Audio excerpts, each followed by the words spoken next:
सुगंधा और उनकी पूरी टीम को मैं चाहूँगा तालियां बजाकर हमें उनको अभिनंदन करना चाहिए। कोरोना के बीच में मैं अलग से नाम लेना नहीं चाहता, लेकिन हम सब ने उस चुनौतियों का सामना किया है। मैं हमेशा से समझता रहा हूँ कि स्वास्थ्य सुविधाओं के मामले में हमारे दलीय स्वार्थ कभी आड़े नहीं आना चाहिए। हमें पूरी तरह से एक जिम्मेदार नागरिक के नाते जितना हमारी क्षमता है उसके आधार पर हमें जरूर देने की कोशिश करनी चाहिए। कोरोना की महामारी शताब्दी की सबसे बड़ी महामारी है। किसी को इस बात का अंदाजा नहीं था कि इसका इलाज क्या होगा। देर सवेर जैसे चीजें होती गई, आज उन तमाम जब वैज्ञानिकों का अभिनंदन करते हैं तो हम अपने देश के प्रधानमंत्री का अभिनंदन पहले करते हैं, क्योंकि उस आपदा के बीच में उन्होंने कहा था कि इस आपदा को अवसर बनाने की जरूरत है। स्वास्थ्य सुविधाओं के विस्तार में मैं नहीं जाना चाहता, लेकिन प्रबंधन की एक कड़ी में जरूर कहना चाहता हूं। जो गोविंद सिंह जी ने कहा ये बिल्कुल जमीनी सच्चाई है। टैंकर हमारे पास नहीं थे, ऑक्सीजन देश में नहीं थी, ऐसा बिल्कुल नहीं था। हमारे सारे इस्पात के कारखाने बंद किए गए।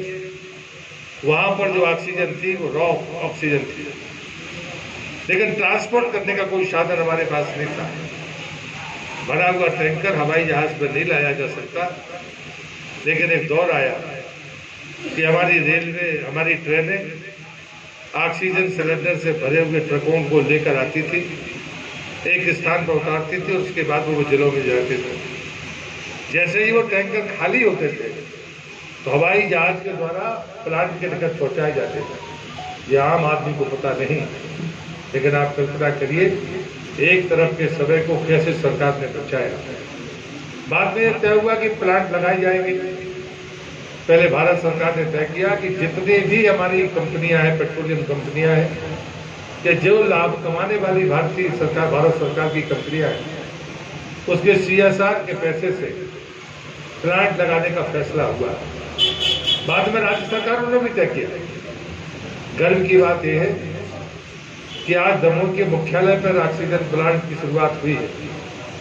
ये मेरे लिए व्यक्तिगत आत्मसंतोष का विषय है, गर्व का विषय है कि जिस महान प्रधानमंत्री ने इस आपदा में निपटने की सामर्थ्य हमको दी, उनके जन्मदिन के दिन दमोह की समस्या का स्थायी समाधान होगा। दमोह ऐसा बदनसीब जिला है जिसके यहाँ ऑक्सीजन बाहर से आती थी।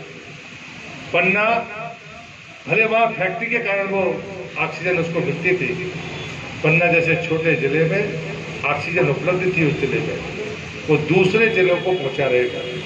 सागर में तो थी, वहाँ के मेडिकल कॉलेज में थी, बाकी जगह पर थी, लेकिन हम बदनसीब थे। हमको बाहर से लेके आना पड़ता था और जबलपुर से लाने के जो चुनौतियां थी उस दौर में, मैं समझता हूँ उनको याद करना ही हम सबके लिए दुखद है। हम दोबारा उसको याद करना नहीं चाहते, लेकिन मुझे लगता है कि 1 महीने बाद हटा का प्लांट भी शुरू हो जाएगा। मध्य प्रदेश सरकार का एक प्लांट और यहाँ पर लगने वाला है, लेकिन अगर आपको बधाई देनी है तो समय के पहले इस प्लांट को इंस्टॉल किया गया है। इसे इंस्टॉल करने वाले लोगों को, प्रधानमंत्री को जरूर तालियां बजाकर उनका अभिनंदन करिए। बहुत लोग सवाल कर रहे थे, एक आध समाचार भी मुझे मिला, बनकर तैयार है, उद्घाटन में देरी हो रही है। जो लोग कह रहे थे मैं उनसे पूछना चाहता हूँ, देश की आज़ादी के 75 वर्ष शुरू हो गए हैं। 75 वर्षों में क्या हुआ उनने भी देखा है और हमने देखा। तो 75 साल पलटकर नहीं है, जो कि हमारी उम्र नहीं है, लेकिन जब से हमने होश संभाला है उतना 32 साल का तो मेरा संसदीय जीवन है। और उसके पहले से चैतन्य था, जब छात्र राजनीति करता था, गोविंद सिंह जी भी करते थे, तो हम लोग उम्र में भले कम होंगे, लेकिन हम लोग समस्याओं से रूबरू होते रहे। जब ऐसे लोग सवाल पूछते हैं, सवाल खड़ा करते हैं, तो मुझे लगता है कि गजब की का कलेजा है उनका। कि जिंदगी भर लोगों को कष्ट देते रहे, वो हमसे जब सवाल पूछते हैं तब आश्चर्य लगता है। मैं उनसे विनती करूँगा, इस पर राजनीति मत करिए। हम मिलकर देश की आज़ादी के 75वें वर्ष में ये अमृत महोत्सव, अब अधिकारों की बातें मत करिए, अब कर्तव्यों की बातें करिए। जरा मुझे अपनी तरफ ही उठनी चाहिए, मैंने अपनी जिम्मेदारी पूरी की या नहीं की। और ये फैसला मैं नहीं कर सकता, ये फैसला करेगा यहाँ स्वास्थ्य का अमला, यहाँ का कर्मचारी, यहाँ का जरूरतमंद समाज, वो फैसला करेगा। हमारे मुंह मियाँ मिट्टू बनने से काम नहीं चलेगा। हम तो सिर्फ इसलिए गौरवान्वित हैं, मैं समझता हूँ कि पार्टी का हर कार्यकर्ता गौरवान्वित होगा कि हमें वो याद रहेगा कि दमोह की समस्या का स्थायी समाधान देने वाले भी प्रधानमंत्री थे, और समाधान की जो तिथि थी वो उनका जन्मदिन था। ये इतिहास लिखेगा, इसमें कोई दोष नहीं। और इसलिए मैं प्रभारी मंत्री जी का हृदय से आभार व्यक्त करता हूँ, उन्होंने समय निकाला। हमारे सभी जनप्रतिनिधि यहाँ पर मौजूद हैं।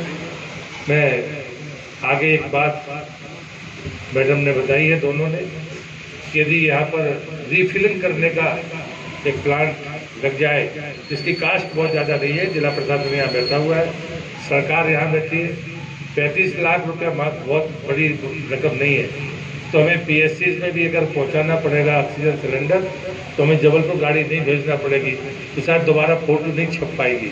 और मैं समझता हूँ कि जल्दी हम कर देंगे, ताकि दोबारा कभी ट्रकों से सिलेंडर दमोह से दबेरा जाता हुआ फोटो खींचेगा, जबलपुर से आता हुआ फोटो नहीं खींचेगा। इतना मैं कह सकता हूँ।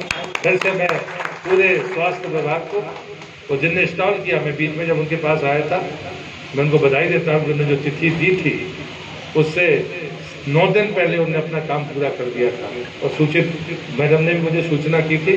पर मेरी मंशा थी कि या तो इसका लोकार्पण प्रधानमंत्री करें या प्रधानमंत्री के दिन हो, ये लालच तो मेरे मन में था। अब इसको कोई बुरा मानता है तो मुझे इसकी कोई परवाह नहीं है, लेकिन ये सच है कि मेरे मन में था कि देश में लगभग 1800 ऑक्सीजन प्लांट तैयार होने वाले हैं अगले महीने तक, और हम चाहते थे कि प्रधानमंत्री ही उन सब का सामूहिक रूप से लोकार्पण करते तो ज़्यादा बेहतर होता। लेकिन मुझे अनुमति मिली, इसे मैं प्रधानमंत्री जी का इस बात के लिए आभार व्यक्त करता हूँ, और आप सबको शुभकामनाएं देता हूँ। और हम सब भगवान से भी प्रार्थना करें, लेकिन उससे ज़्यादा ज़रूरत है कि हम अपने आप से प्रार्थना करें कि कृपया करके अभी भी हम अपने आप को चौकन्ना रखें, मास्क लगाएं, सावधानी में कमी नहीं होनी चाहिए। अभी कोरोना गया नहीं है, ये ध्यान में होना चाहिए। देश में एक राज्य है जो देश के मरीजों का 68% हिस्सेदारी दे रहा है, और मुझे लगता है कि ये ऐसी चीज़ें हैं जिस पर हमें अभी सतर्क रहने की ज़रूरत है। मैं नौजवान मित्रों से कहूँगा कि आप यहाँ पर ब्लड डोनेशन की जो हमारा क्षमता है वो बढ़ गई है, और आप लगातार कम से कम ब्लड डोनेशन में अपनी रुचि दिखाइए। आज भी कैंप लगा है, 27 तारीख को जिलाध्यक्ष जी कह रहे थे वो लगाएंगे। एक बार प्रोफेशनल तरीके से योजना के साथ कि इस महीने में इतने लोग देंगे, जरूरत होगी नहीं होगी ये इनकी समस्या है, लेकिन यहाँ जरूरत है। हमारे गांव के लोग परिजनों के साथ आते हैं, पैसे से खरीद कर देते हैं, लेकिन वो खुद देने के लिए तैयार नहीं। ये जिले की स्थिति अच्छी नहीं है। मैंने बहुरीबंद जैसे पिछड़ी जगह पर जाकर रिकॉर्ड बनाया था, वो भी 17 सितंबर ही था, तब हमें नहीं पता था कि ये प्रधानमंत्री जी का जन्मदिन है, लेकिन आज वो तब से लेकर अब तक वो चलता रहता है। और मैं आप सबसे ये आग्रह करूँगा कि हम अपने उत्तरदायित्व को समझें। ये काम सिर्फ इस बात के लिए नहीं है कि हम सब लोगों ने मंच पर भाषण कर दिया या माला पहनी या लोगों के एक दूसरे को बधाइयाँ दे दी। इसका सतत चलना, व्यवस्थित तरीके से चलना, उसका भरपूर उपयोग करना, उसका एक नाइट्रोजन का भी एक कंपोनेंट है जो अभी निकलता है। हम लोग चाहेंगे कि उसका भी यहाँ पर हम लिक्विड नाइट्रोजन के रूप में उसका उपयोग करें, तो हम उपयोग करना चाहेंगे तो निश्चित रूप से उसका उपयोग बेहतर से बेहतर करेंगे, और मैं मानता हूँ इसे करने में हम जरूर सफल होंगे। आप सब ने यहाँ पर उपस्थिति दी, मैं हृदय से आप सबका धन्यवाद करता हूँ, आभार व्यक्त करता हूँ। भारत माता की जय।